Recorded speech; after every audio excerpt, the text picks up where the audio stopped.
તો રાજકોટ અગ્નિકાંડ મામલે મહત્વના સમાચાર સામે આવી રહ્યા છે કે જ્યાં એસઆઈટીના સભ્યો સાથે ગૃહ રાજ્યમંત્રી હર્ષ સંઘવીની બેઠક, જ્યાં એસઆઈટી દ્વારા અત્યાર સુધી થયેલી તપાસની સમીક્ષા કરવામાં આવશે।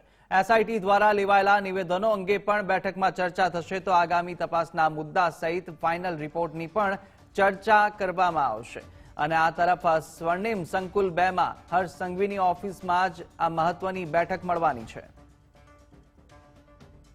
તો અગ્નિકાંડ મામલે હવે એસઆઈટીના સભ્યો સાથે ગૃહ રાજ્યમંત્રી હર્ષ સંઘવીની આ મહત્વની બેઠક છે કે જ્યાં એસઆઈટી દ્વારા અત્યાર સુધી થયેલી તમામ જે તપાસો છે, તમામ જે નિવેદનો એસઆઈટી દ્વારા લેવામાં આવ્યા છે અને એસઆઈટી કઈ દિશામાં તપાસ કરી રહી છે, તે તમામ માહિતી અને ચર્ચા તે બેઠકની અંદર ચર્ચા થવાની છે। વધુ વિગતો સાથે નિકુંજ જાની પણ આપણી સાથે જોડાઈ ચૂક્યા છે। નિકુંજ, આ જે એસઆઈટીની જે કામગીરી છે અને કામગીરી બાદ જે નિવેદનો લેવામાં આવ્યા છે અને કઈ દિશામાં તપાસ ચાલે છે, તેની અંદર સમીક્ષા બેઠક આજે યોજાવા જઈ રહી છે, શું વધુ માહિતી?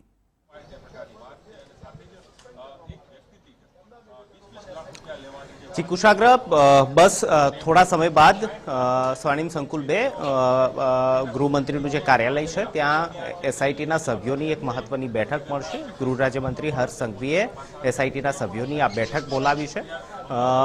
છેલ્લા 3 થી 4 દિવસથી એસઆઈટીના સભ્યો રાજકોટ ગેમ ઝોન અગ્નિકાંડની તપાસની અંદર રાજકોટ હતા। તેઓ ત્યાંની પ્રાથમિક તપાસ પૂર્ણ કર્યા બાદ ગાંધીનગર પરત ફર્યા છે અને આજે એક સમીક્ષા બેઠક જે છે તે સીટના સભ્યો સાથે ગૃહમંત્રીએ બોલાવી છે। અત્યાર સુધીની જે તપાસ રહી છે તે તપાસના મુખ્ય બિંદુઓ કયા પ્રકારના રહ્યા, આ ઉપરાંત જે મહત્વના નિવેદનો આ અગ્નિકાંડ સાથે જોડાયેલા અધિકારી લોકો જે ચશ્મદીદ છે તેવા સહિતના લોકોના જે નિવેદનો લેવાયા છે તે સંદર્ભે પણ આજની આ બેઠકની અંદર ચર્ચા થશે। પ્રાઇમા ફેસી રિપોર્ટ સબમિટ રાજ્ય સરકારને કરવામાં આવ્યો છે।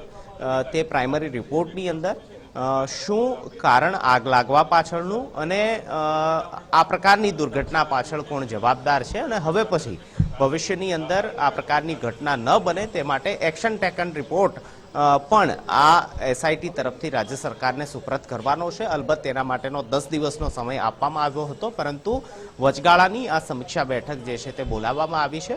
આ ઉપરાંત 2021થી લઈને 2024 સુધીના આરએમસીની અંદર રહેલા તમામ ડોક્યુમેન્ટ જે છે તે એસઆઈટી તરફથી સીઝ કરવામાં આવ્યા હતા।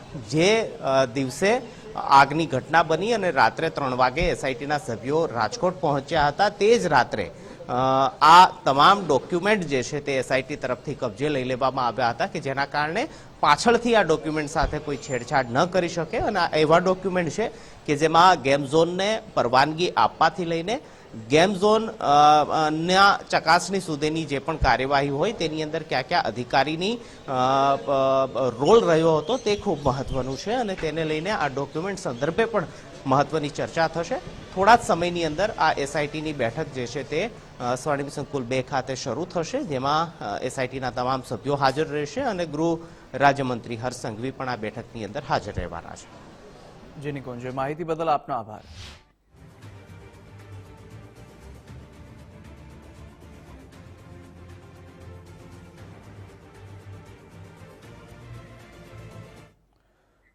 તો આ તરફ આખરે અમદાવાદ પોલીસ મોડી જાગી